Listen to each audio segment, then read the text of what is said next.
Dana Denha here, and this is Let's Watch with the Ann Arbor Film Festival. Every year, talented artists from all over the world aim to take part in our local film fest. Artists across all mediums utilize their skills to create films and performances to make their mark on this internationally renowned annual event. Joining me is not only a local filmmaker that has shown work at the festival, but she currently resides as the executive director of the Ann Arbor Film Festival. Welcome, Leslie Raymond, to the show. So nice to have you, Leslie. Thank you. It's great to be here. And I also want to just say thank you for working with the Ann Arbor Film Festival for the last 2.5 years, on the show. It's been really great. It's been great for me too, and I get to meet a lot of new people and see things that you're not seeing in your everyday life, and kind of get, see the wheels turning in people's head to kind of see how they create, which is really an interesting thing for me. The thing about you is we've known each other for a little while, but I've got to see one of your films for the first time. I'd never seen any of your work before. But before we delve into your work as a filmmaker, why don't we talk about your background a little bit and what led you to the Ann Arbor Film Festival? Sure. Well, I grew up in Southeast Michigan, and I ended up going off to art school out in the East and ended up studying film and video there. And I hadn't known of the Ann Arbor Film Festival. It wasn't until maybe one of the final days of my film class before graduating when we had one of our animation professors come. Amy Kravitz came over and she said, "Hey, you guys, you need to know about entering your films into film festivals. And I'm going to tell you how to do that, and here's a list." And the first thing I did was I took a look at that list. It was organized by state. And this was before computers, so it was a Xeroxed handout. Yeah, like a ditto. Yeah, exactly. and so I looked up Michigan and saw the Ann Arbor Film Festival, and I was intrigued. So when I eventually made my way back to Ann Arbor, I went to see, where's the office and who do I talk to? And it turned out it was at Vicki Honeyman's haircutting salon, Vicki's Wash and Wear Haircuts, which she still does cut hair. At her place, Heavenly Metal, which is right by the food co-op. But I walked in and introduced myself and asked if I could do anything to help, and she gave me some posters to put up. So that was the 30th Ann Arbor Film Festival. So we're on 56. So come a long way since then. Exactly. So that's how I first came to it, and then over the years, just became involved doing lobby decoration and installation, and I was on the screening committee for a year. I helped bring artists to come and do celebratory things with the festival, and eventually was on their advisory board. And so you've been consistently for like the last 16 or so years you've been there. Yeah, on and off. Yeah. Yep. So then how did you eventually end up in the executive director's chair? Well, good question. I had been a teaching artist for 14 years, and I had come back to this area after having a kid, wanting to be close to family, and I had an assistant professor, visiting professor position at Oakland University that was a 2-year position. And when that kind of time came to an end, the film festival was looking for an ED. And I was so naive, I didn't even know what ED was. I thought, is that education director? So I started to inquire about it, found out, no, it's an executive director, someone to actually run the festival. And I'm trying to remember, I think it was the 51st festival, so just about 5 years ago. I started, at that festival, I started to ask a lot of people about it, and I told them I was kind of thinking about it, and everybody that I talked to said, that would be great. That would be a good position for you. It would be great for the festival. And not a single person said, you would be totally nuts to do that. Which maybe they should have said that. But so I applied for the job, and I got it, and it's just been, for the first couple of years especially, it was just really, trial by fire and learn as you go. What are maybe some of the biggest challenges you've had since you've been the executive director? Well, from the very beginning, there hadn't been an executive director for a year. So they did a pretty good job, they'd worked with a local organizational kind of mastermind person who is a supporter of the festival, and she came and I think helped them document a lot of things in their timeline and kind of get ready. So that was helpful to have some documentation, but it was really like, here's a spreadsheet with sponsors. Oh, I guess I'll call them all, you know. So just trying to learn things like what to even do from the beginning was the first major challenge. Other challenges, I think it's really having so many balls in the air at once, and that I'm ultimately responsible for all of them. Yeah. Has been really hard, and the feeling like any single one of these things, if I could have the time and space to deal with it, I could do an excellent job. But because there's so much coming so fast a lot of the time, like I feel like I can't do everything really exceptionally well, you know, and that's hard to like have to maybe not be 100%, but only like 92%. Yeah. Yeah. What are some of the highlights you've had, or maybe even just something that you felt you really accomplished as the executive director? Well, one of the major things is raising the money to run the festival, and that is my job to do that.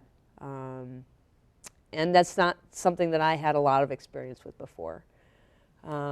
Interestingly, when I was interviewing for the job with different board members, the board member who was most involved in development asked me if I'd ever raised money before, and I had this great story that I could tell to her about when I went to the former dean of the Stamps School of Art and Design and brought him a proposal and asked him for $5,000 to do something with the festival.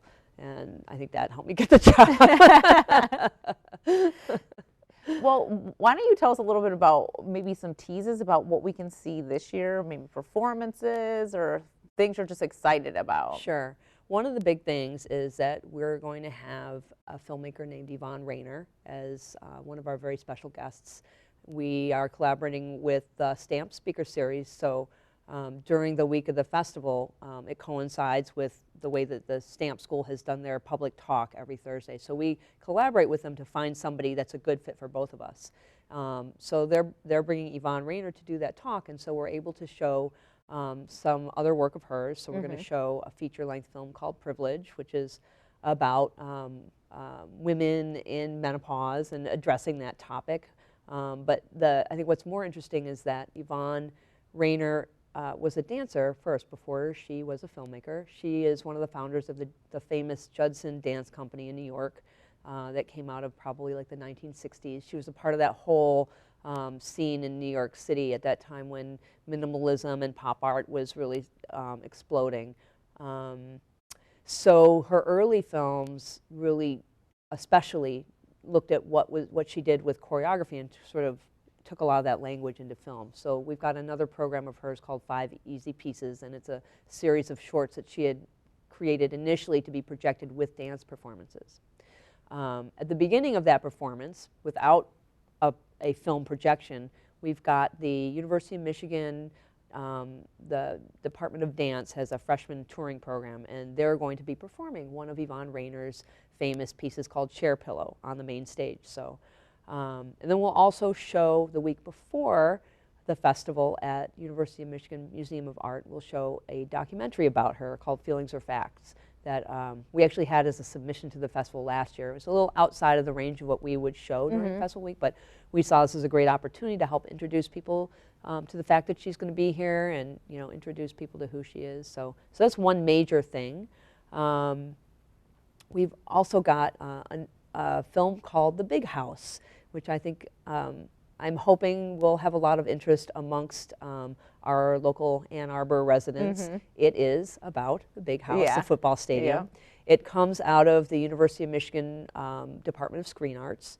It was made by a collaboration of professors and students. I think it was partially in the bicentennial celebration they did a year and a half ago or so. And when I first got it assigned randomly to my screening set, I saw it was a 2-hour film called The Big House, and I procrastinated watching it. I was like, do I want to watch a film about football? But then I watched it, and I was really riveted. It's an incredible observational documentary. So it's a documentary that's not done like the typical talking heads interviews. There are a few very kind of non-formal interviews that are sprinkled in there, but it's all about what happens around the football game. So everything from people coming in the morning, and you know, dogs sniff your belongings when you come in, to getting the press room set up, to going and visiting what's happening in the kitchen. At one point, actually, I think the filmmaker had a GoPro, and they actually put it in the dishwashing sink, so it turns into an experimental film for about 1 minute. Yeah. So it's, I was really engaged, you know, for the whole film, and I think it's something that people who appreciate football will be interested to see in terms of like what goes into putting on the football game. Yeah. And it's a very comprehensive view that you just don't normally see, but it's perfectly appropriate for an experimental film festival because it's not your typical documentary, and it really takes you know, a different form and a different approach to it. So those are a couple things that I'm particularly excited about. Now that we know about Leslie's relationship with film, and in particular the Ann Arbor Film Festival, let's watch Rife with Fire.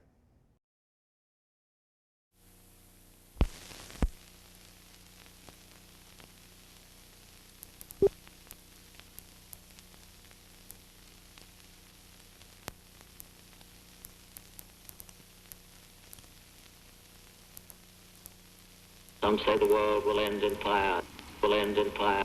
Some say the world, some say the world, some say the world will end in fire. World will end in fire, some say in ice. From what I have tasted of desire, I hold with those who favor fire.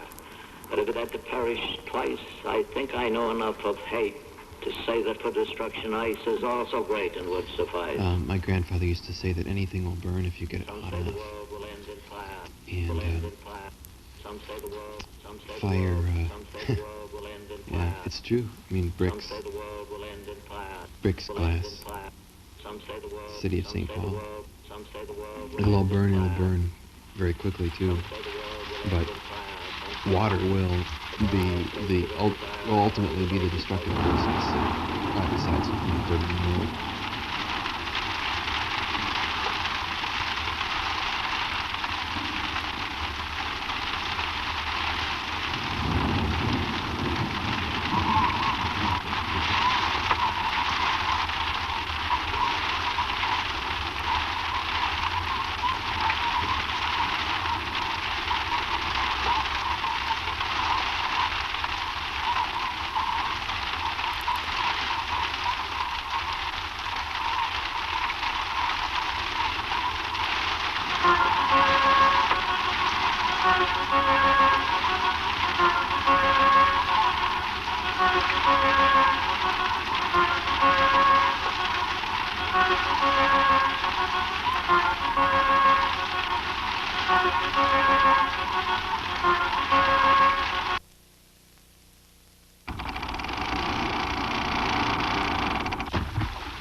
Fire is interesting visually, in part because of the idea of it being either real or unreal.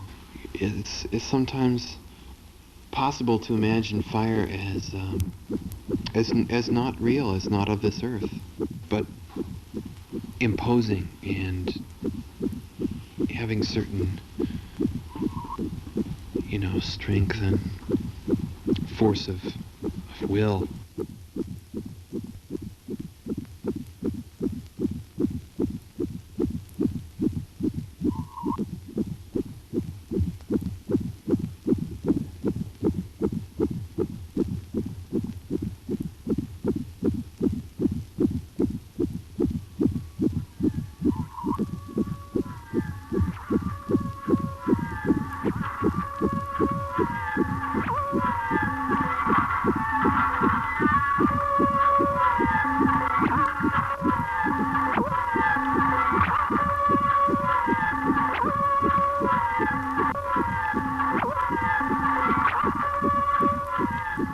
I can say that I love fire. I really love fire. And I feel like I owe something to that lover. And I need to do right by it. And there are times that I feel like I'm not.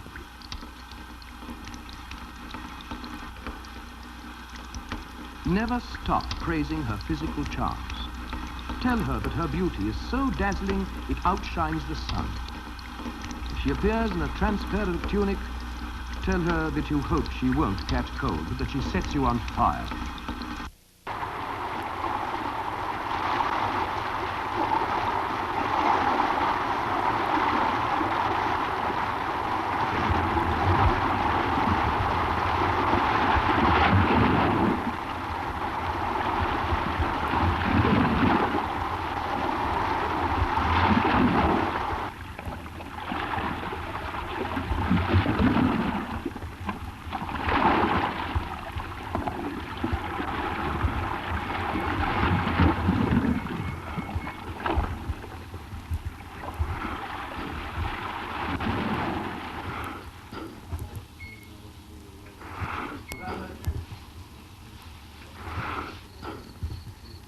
Depending on the loudness of the individual voice, it takes from 70 to 200 years to boil a glass of water by yelling at it.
My mother knows me well enough, I guess, to know that I would be experimenting with low explosives in the same place where I masturbate.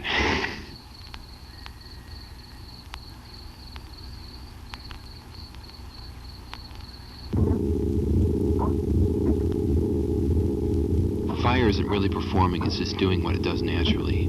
So I try and set up a situation as best I can to make the fire have its life.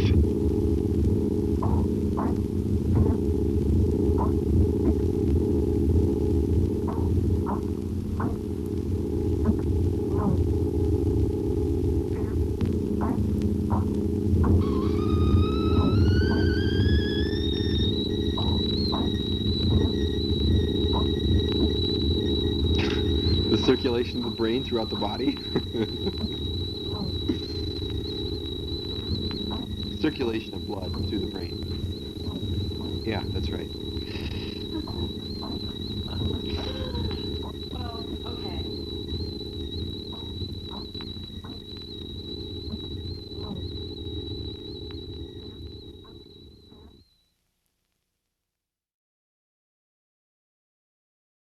We're back with Leslie Raymond, Executive Director of the Arbor Film Festival, and we actually got to see one of her films, Rife with Fire. Why don't you first tell me, you made this film a while ago. What year was that when you made that? I think it was 94, maybe 95. Yeah, 94, 95. I actually felt like it was very relevant still today. Like, it made me think about things and even like just the relationship with fire and everything. So why don't you give me like a little bit of a synopsis of, or like your thoughts on when you created this film and why you created it? So I was living in St. Paul, Minnesota. I had been out of school for a few years. I lived in my studio in downtown St. Paul in a light industrial warehouse, and I was part of a, I was just plugged into a scene where there were a lot of young artists like me who were making stuff and hanging out and supporting each other, looking at each other's work, talking about it, going to each other's exhibitions and things. And as I mentioned, I studied film video when I went to school. And the thing that I loved working with was this thing called the optical printer, which is a very kind of a controlled environment where you sort of refilm film, and you sort of have a camera at one end and then a gate that you can put film that you've already exposed and kind of control it. Like you can move it here, take a picture here, and you have a little kind of rudimentary computer that you can set things up. You can put 2 pieces of film in there at once. You can rewind the film in the camera. So I love that process. And I had this friend, Stephen Rife, who's a pyrotechnic artist.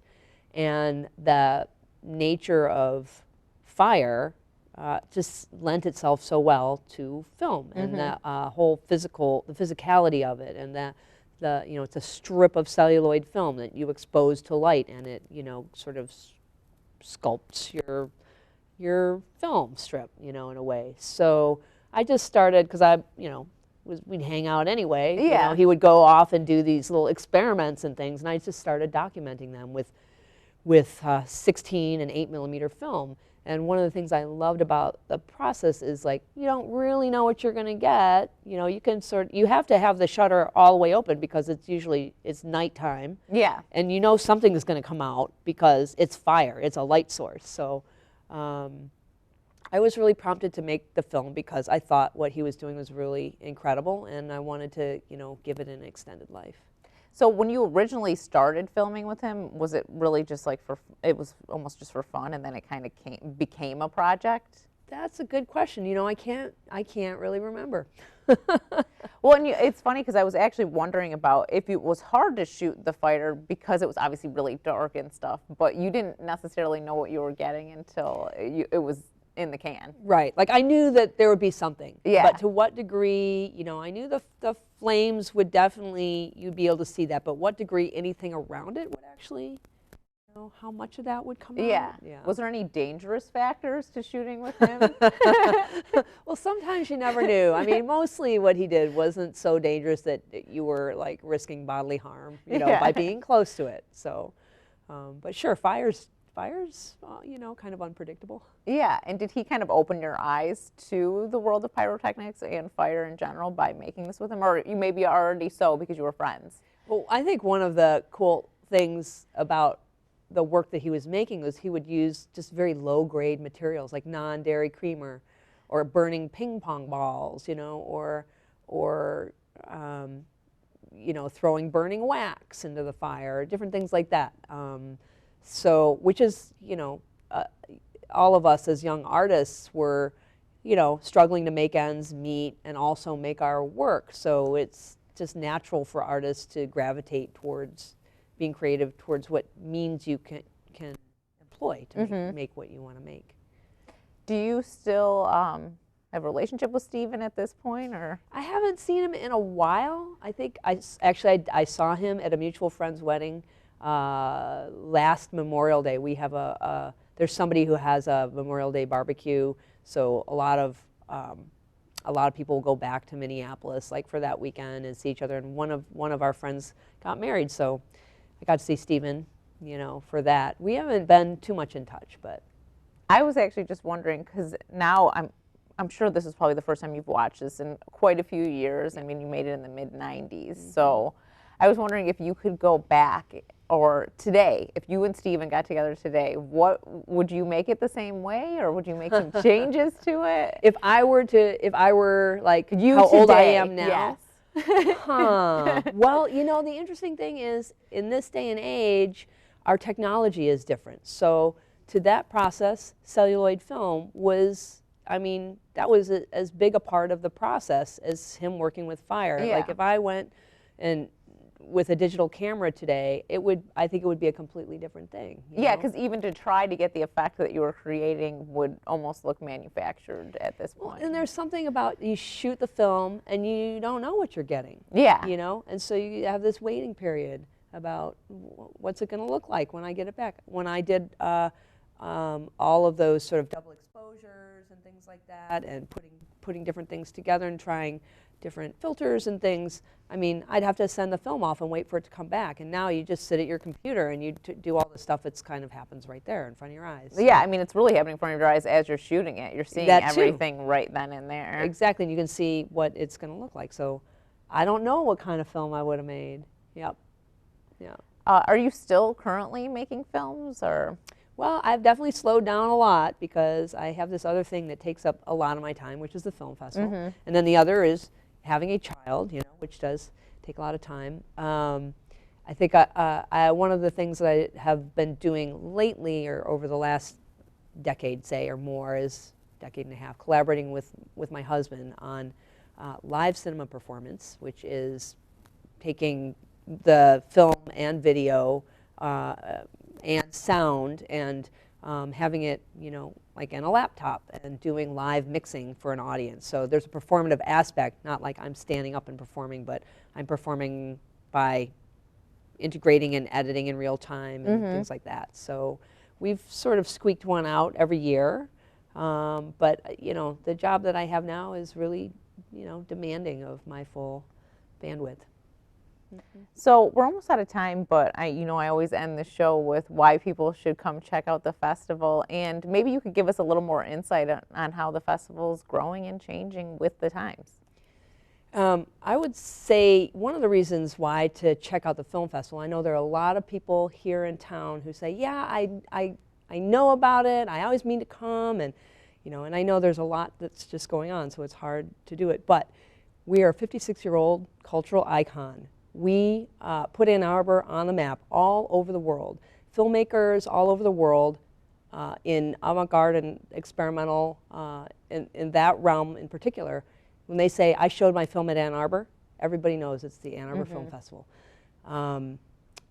You know, this is something that it's easy to overlook because, you know, when you live right here, it's like, oh, you know, it's always here. Yeah. But I mean, we bring work from all kinds of perspectives, different kinds of stories, different kinds of ways to put stories together, and even an abstract film, like the question, can that be a story? And it will, what you will see will really broaden your mind. You know, one of our board members likes to say, like, I get my mind blown every year, you know. So, and you know, we get comments from filmmakers too. We just got one that said, you know, you will never see your film look better, you know, than projected at the Ann Arbor Film Festival. So for the filmmakers, it's a special thing. And a lot of the filmmakers come.